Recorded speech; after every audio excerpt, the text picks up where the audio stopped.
Bonjour à tous, je suis Mathieu Cos, pratiquant et professeur de Taisson Vodao.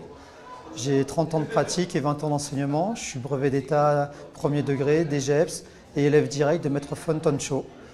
Le Taisson Vodao est une pratique très complète, tout aussi bien sur le plan physique que mental.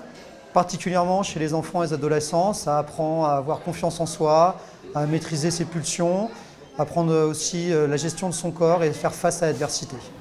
Là, je rentre, tout de suite une frappe en bas. Bon. C'est bon, un uppercut, vous ne pourrez pas mettre un direct. Fermé, tournez, amenez au sol. Je suis en position de pontage, sur un seul genou.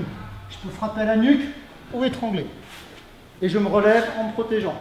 Le Taisson Vodao est une école traditionnelle du Vietnam qui a plus de 200 ans d'histoire et qui, comme les écoles traditionnelles, travaille aussi bien les techniques à main nue que les techniques avec arme blanche et qui met une très grande importance sur le travail mental. Un bon élève, pour moi, c'est quelqu'un qui n'est pas un client qui consomme, mais c'est quelqu'un qui est prêt à s'investir, à apprendre et à donner de soi.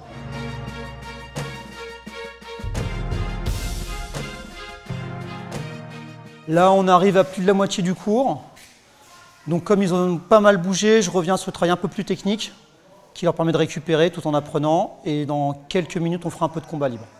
Pour ce qui est du renforcement musculaire, on fait beaucoup de travail de gainage avec des positions basses à partir des QN, qui est l'équivalent des katas. Donc par exemple, on va travailler sur des positions de Trombington, tu vois, pour les jambes. On va travailler du gainage classique sur les bras, les avant-bras, etc. pour la sangle abdominale et les bras.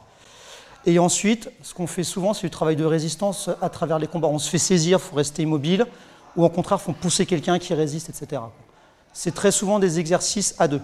Renforcement osseux, donc c'est souvent des frappes répétées sur les avant-bras, sur les tibias, entre autres. Mais particulièrement chez les adolescents qui n'ont pas fini leur croissance, ça va être progressif, régulier, fait intelligemment. Donc en cours, j'en fais jamais plus avec eux, plus de 5 minutes, en faisant toujours attention et en rappelant les règles de sécurité. C'est bon ?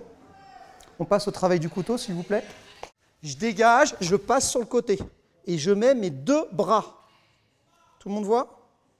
Encore une fois. Je m'efface et je rentre. Je vous conseille toujours de frapper avec l'avant-bras. Vous aurez plus de puissance qu'avec la main.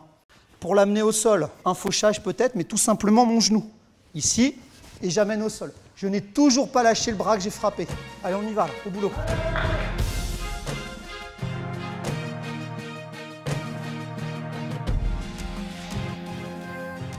Je m'appelle Axel, j'ai 16 ans et je suis en première ES. J'ai commencé en CM2, ça fait 7 ans. On me l'a conseillé et je me suis rendu compte qu'on avait un grand panel de techniques, du self-défense, il y avait beaucoup de combats et on travaillait beaucoup son mental. Mathieu, c'est un bon prof, il est très exigeant, mais au final, il me comprend assez bien et on progresse très vite avec lui. Bonjour, je m'appelle Léonard, je suis au collège et je suis en 3e, j'ai 14 ans. Dans un cours, je préfère en règle générale le combat parce que ça me permet de me défouler et de savoir encaisser les coups. Le Taisson Vodao, ça travaille principalement sur le mental, ça repousse nos limites et lorsqu'on prend un coup, il ne faut jamais baisser les bras et toujours persévérer et continuer. On est avant tout une grande famille, il y a des stages qui sont organisés aussi et on voit les autres pratiquants et ça permet de créer des liens.